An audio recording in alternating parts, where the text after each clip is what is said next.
সেনাপ্রধান হাসিনাকে দুটি বিকল্প দেন, পদত্যাগ অথবা গ্রেফতার। ৫ তারিখ সকাল ঠিক ৯টায় প্রধানমন্ত্রীর অফিসে গিয়ে শেখ হাসিনাকে পদত্যাগ করতে বলেন সেনাপ্রধান। শেখ হাসিনার কথা শোনার সাথে সাথে ৫ তারিখ সকাল ঠিক ৯টায় প্রধানমন্ত্রীর অফিসে গিয়ে শেখ হাসিনাকে পদত্যাগ করতে বলেন সেনাপ্রধান। শেখ হাসিনার কথা শোনার সাথে সাথে সেনাপ্রধানকে দৌড়ে মারতে আসেন। এ সময় তিন বাহিনী প্রধানকে অকথ্য ভাষায় গালাগাল করেন শেখ হাসিনা। জেনারেল ওয়াকারকে হাসিনা বলেন, তুই পুলিশকে দেখে শিখতে পারিস নাই? এ সময় বিমান বাহিনী প্রধান সজীব ওয়াজেদ জয়কে ফোন করে তার মাকে বোঝানোর জন্য অনুরোধ করেন। সজীব ওয়াজেদ জয় এটি জানার পর উল্টো আর্মি চিফকে দুই তুকারি করে হুমকি দিতে থাকেন, তোর কোন বাবা তোকে চিফ বানাইছে, তোর বউ ছেলে মেয়ে কে কোথায় আছে সবকিছু দেখে নেওয়া হবে। রাগান্বিত হয়ে এরপরে সজীব ওয়াজেদ জয় লাইভে গিয়ে আবল তাবল বকতে থাকেন। ঠিক আছে, শেখ হাসিনার পর আপনাদের কি হবে সেটা আমারও চিন্তার বিষয় না, আমার পরিবারের আর চিন্তার বিষয় না, আপনারা বুঝবেন। এরই মধ্যে 9:30 বেজে যায়। শেখ হাসিনাকে কোনোভাবে রাজি করাতে না পেরে সেনাপ্রধান হাসিনাকে দুটি বিকল্প দেন, পদত্যাগ অথবা গ্রেফতার। ওদিকে মিরপুরে বসানো সেনাবাহিনীর চেকপোস্টগুলো খুলে দেওয়া হলে বিনা বাধায় গণজোয়ার ঢুকে পড়তে থাকে।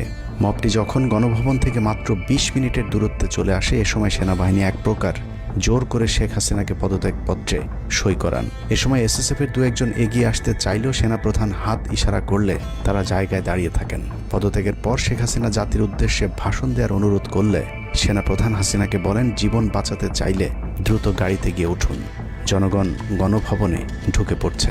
সেনাবাহিনীর মতে শেখ হাসিনা সেদিন মাত্র 5 মিনিটের জন্য বেঁচে গিয়েছেন, তা না হলে জনগণ তাকে ধরে ফেলত। হাসিনাকে গণভবন থেকে উদ্ধার করে বিমানে ভারত পাঠিয়ে দেওয়ার জন্য মোট 3টি রুট প্ল্যান করা হয়েছিল। প্ল্যান এ, গণভবন থেকে গাড়িবহরে বিমান বাহিনীর ব্লু স্কাই স্কুলের গেট দিয়ে তেজগাঁও বিমানবন্দরে ঢুকে ঢাকা সেনানিবাসে প্রবেশ এবং তারপর বিএএফ বেস দিয়ে বিমান বাহিনীর রানওয়েতে প্রবেশ। সেখান থেকে বিমান বাহিনীর C-130 যে বিমানে ভারতে উড্ডয়ন। দুর্ভাগ্যজনকভাবে ততক্ষণে বিপ্লবী জনতা শেওড়াপাড়া রাস্তা দিয়ে বিমান বাহিনীর ব্লু স্কাই স্কুলের গেট ক্রস করে আগারগাঁও চৌরাস্তা পর্যন্ত চলে এসেছিল। ওদিক দিয়ে ক্যান্টনমেন্টের জাহাঙ্গীর গেটও ছাত্র জনতার দখলে, তাই গণভবন থেকে গাড়িতে করে ঢাকা সেনানিবাসে ঢোকার সব পথ বন্ধ হয়ে গিয়েছিল, যে কারণে প্ল্যান বি অবলম্বন করতে হয়েছিল হাসিনাকে উদ্ধারকারীদের।